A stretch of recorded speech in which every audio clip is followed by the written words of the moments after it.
இந்த வீடியோவில் வந்து என்ன பார்க்க போகிறோன்னா, செஸ் ஸ்டார்டிங் இப்போ தான் நீங்கள் விளையாட ஆரம்பிச்சிருப்பீங்க. இப்போ ஃபஸ்ட்டு இந்த போர்டை பற்றி எக்ஸ்பிளைன் பண்ணுறேன். போர்டில் எப்பயுமே நீங்கள் விளையாடுறதுக்கு ரைட் ஹேண்டில் ஒயிட் கலர் இருக்கும், ஒயிட் கலர் இருக்கணும். அதே மாதிரி இப்போ நீங்கள் ஒரு வேளை பிளாக்காக இருந்தீங்கன்னா உங்களோட ரைட் ஹேண்ட்லேயும் ஒயிட்டு தான் இருக்கும். இப்போ அடுத்து எப்படி பீசஸ்லாம் அரேஞ்ச் பண்ணுவோன்னு பார்ப்போம். ஃபஸ்ட்டு இந்த ரெண்டு சைடும் நம்மளோட ரூக் வரும், அதுக்கப்புறம் பக்கத்தில் வந்து ரெண்டு சைடும் நைட் வரும், அது பக்கத்தில் ரெண்டு மந்திரி வரும். மந்திரி பக்கத்தில் அதாவது இ ஸ்கொயரில் குயினும் டி ஸ்கொயரில் கிங்கும், அதாவது ஒயிட் கிங் பிளாக் ஸ்கொயரில் இருக்கும். இதுக்கு முன்னாடி ஃபுல்லாக பான்.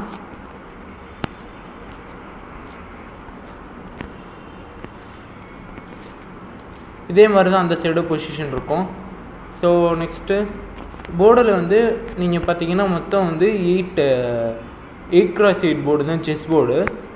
லீகலான நிறைய இடத்துல யூஸ் பண்ணுற போர்டாக தான். இதில் பார்த்தீங்கன்னா ஏ வந்து ஸ்டார்டிங் A1 இருந்துச்சுன்னா, உங்கள் சைடு A1 இருந்துச்சுன்னா நீங்கள் ஒயிட்டு விளாடுவீங்க. அதே வந்து A8 இருந்துச்சுன்னா நீங்கள் பிளாக்காக விளாடுவீங்க, அதாவது A8 இந்த இடத்துல. இப்போ பார்த்தீங்கன்னா இந்த போர்டு இப்போ பீசஸ்லாம் எப்படி மூவ் பண்ணணும்னு சொல்கிறேன். பான் வந்து ஸ்ட்ரைட்டாக மூவ் ஆகும்.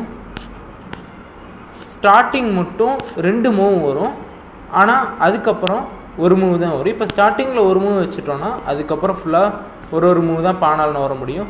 இப்போ ஒரு வேளை இங்கே இப்படி இருக்குது அப்படின்னா பானால் இந்த மாதிரி சைடில் கேப்சர் பண்ண முடியும். இப்போ பான் வந்து எண்ட் ஆஃப் த போர்டுக்கு போயிடுச்சு அப்படின்னா அதால்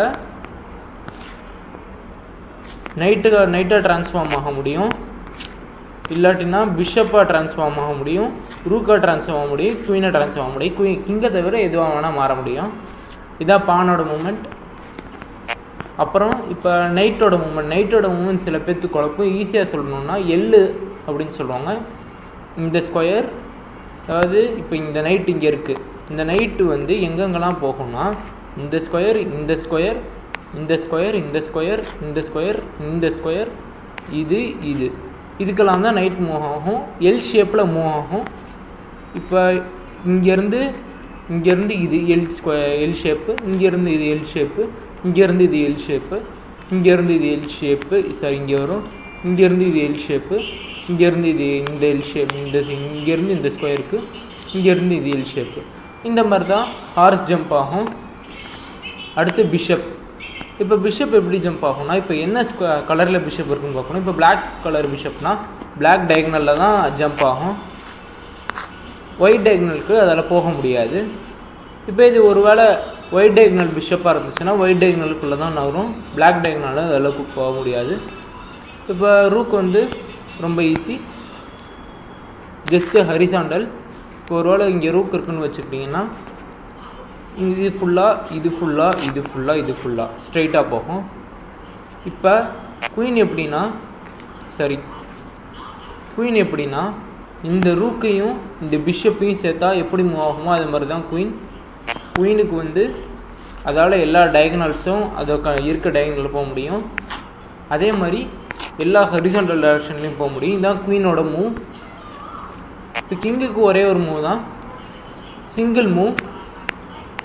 பட் இப்போ ஒரு வேளை இங்கே செக்கு இருந்துச்சு, அதாவது இப்போ வந்து இந்த இடத்துல கிங்கால் இப்படி மூவ் பண்ண முடியாது, ஏன்னா அந்த குயின் கிங்கை எடுத்துரும், அது ஒரு லீகல் மூவாக இருக்காது. ஸோ அதனால் கிங்குக்கு ஆப்போனண்ட் கலர் வந்து கண்ட்ரோல் பண்ணியிருக்க ஸ்கொயரால் கிங்குக்கு மூவ் பண்ண முடியாது. அதை தவிர மற்ற எல்லா ஸ்கொயர்ஸ்களையும் கிங்குக்கு மூவ் பண்ண முடியும். பட் ஒரு ரூல் இருக்குது, அது பேர் தான் கேஸ்டில். இப்போ இந்த கிங்கும் இந்த ரூக்கும் மூவே ஆகலை அப்படிங்கிற பட்சத்தில் கிங்கையும் ரூக்கையும் கேஸ்டில் பண்ணிக்க முடியும். எப்படின்னா இந்த கிங்கை ஒரு ஸ்கொயர் தாண்டி இந்த ரூக்கு பக்கத்தில் வைக்கணும், இந்த ரூக் அந்த தாண்டின ஒரு ஸ்கொயருக்கு இங்கே வந்துடும். இப்போ அதே மாதிரி இந்த சைடும் பண்ணலாம். இப்போ இந்த ரூக்கு வந்து இங்கே ஒரு ரூக் இருக்குது, இந்த ரூக்கும் இந்த கிங்கும் மூவே ஆகலை அப்படிங்கிற பட்சத்தில் ஒரு ஸ்கொயர் கேஸ்டில் பண்ணலாம். இப்போ அதே மாதிரி என்பாசாண்ட் அப்படின்னு ஒரு ரூல் இருக்குது. இப்போ எக்ஸாம்பிளுக்கு சொல்லணுன்னா, இப்போ நம்ம பானை வந்து இங்கே இருக்குது, அவங்க பான் வந்து இங்கே இருக்குது அப்படின்னு வச்சுக்கிட்டிங்கன்னா, இப்போ டக்குன்னு இந்த பான் இந்த மூவ் பண்ணுது. அதாவது ஆல்ரெடி இந்த பானோட கண்ட்ரோலில் இருக்க இந்த ஸ்கொயரை தாண்டி வருது.